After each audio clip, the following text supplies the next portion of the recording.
காது குத்து ஃபங்க்ஷன் முடிஞ்சதும் சென்னை கிளம்பியாச்சு. ஈவினிங் ஒரு 5:30 போல் டீ குடிக்கலாம் அப்படின்னு சொல்லிட்டு ஒரு இடத்துல ஸ்டாப் பண்ணிவிட்டு அங்கே கொஞ்சம் நேரம் டீ குடிச்சிட்டு அப்புறம் அங்கேருந்து கிளம்பியாச்சு. ரொம்ப டிராஃபிக்காக தான் இருந்துச்சு அன்றைக்கும். பொங்கல்லேருந்து எல்லா சாட்டர்டே சண்டேவும் நாங்கள் ஊருக்கு போகிற மாதிரி தான் இருந்துச்சு. ஏதாவது ஒரு கல்யாணம் இல்லைன்னா காது குத்து இந்த மாதிரி இருக்க தான் செய்யுது. அதனால நாங்கள் ஊருக்கு போயிட்டு இருந்தோம். லாஸ்ட் டைம் வந்து இந்த ஸ்பாட்டில் என் பையன் வந்து காரை நிறுத்த சொன்னான். ஆனால் நாங்களாம் நிறுத்தவே இல்லை. ஆனால் இந்த முறை போயிட்டு போகலாம் அப்படின்னு சொல்லிட்டு தான் இந்த டைம் வந்து பாஸ்கரன் அப்படின்னு சொல்லிட்டு ஈசிஆரில் ஒரு காஃபி ஷாப் இருக்கும். அதில் கூட நர்சரியும் இருக்கும். அங்கே தான் நிறுத்தினோம்.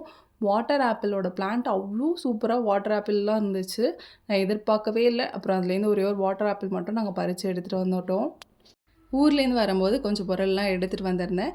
அதில் வந்து பஞ்சாமிர்தமும் மணப்பாறை முறுக்கும் இருந்துச்சு. என் கொழுந்தனார் வந்து பழனி போயிருந்தாங்க. வர வழியில் அப்படி மணப்பாறையில் முறுக்கு வாங்கிட்டு வந்திருந்தாங்க. அது போக கீரை ஐட்டம்லாம் ஊர்லேருந்து எடுத்துகிட்டு வந்திருந்தேன். அப்புறம் இது வந்து ஒரு கெடாரங்காய் ஊறுகாய், இனிப்பு ஊறுகாய் எனக்கு ரொம்ப பிடிக்கும். அதனால் அதுவும் எடுத்துகிட்டு வந்திருந்தேன். அப்புறம் வந்து இது எல்லாத்தையும் அதோடய ப்ளேஸில் எடுத்து வச்சாச்சு நைட்டே. இல்லை வெளில இருந்தால் வீணாக போயிடுங்க அதனால். காலைல எழுந்திரிச்சு பார்த்தா ஒரே ஷாக்கு. அப்புறம் வந்து செம்பருத்தி பிளான்ட்டில் வந்து ஒரு புறா எப்போ பாரு உட்காந்துட்டே இருந்துச்சு. என்னடா அப்படின்னு சொல்லிட்டு பார்த்தா அதில் 2 முட்டை வேறு இருந்தது. சரி அப்படியே ஓரமாக இருக்கட்டும் அப்படின்னு சொல்லிட்டு வந்தாச்சு.